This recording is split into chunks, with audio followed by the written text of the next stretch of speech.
We don't need to go beyond the Scriptures. And what the Scriptures are ultimately going to reveal to you and me, friends, is not just that they are sufficient. They're going to reveal to you the sufficiency of the one that the Bible's all about. And that's Jesus. Jesus is the truly sufficient one. The Scriptures reveal Him.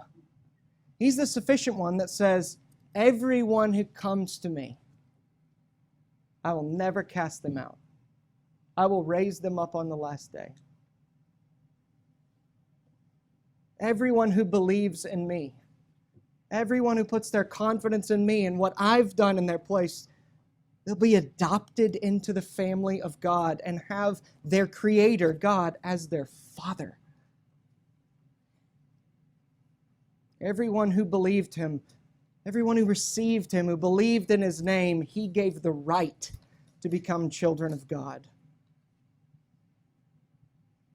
And consequently, as Hebrews 7:25 says, Jesus is able to save to the uttermost those who draw near to God through Him, since He always lives to make intercession for them.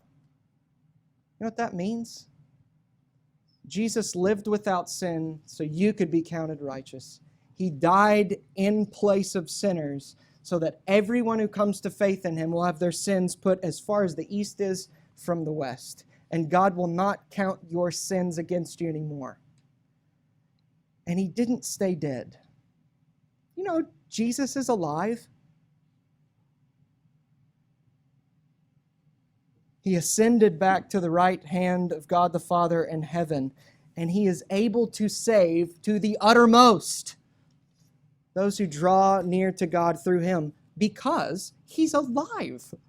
And He always lives to be our representative before God, to make us acceptable before God. Do you know that you are insufficient, and yet Jesus is totally sufficient to bring you all the way to glory? Do you know that you are insufficient to make yourself right with God, but Jesus is sufficient? Cling to Him, trust Him, look to His Word alone. It's sufficient, and He's sufficient. All who trust in Him will never be put to shame.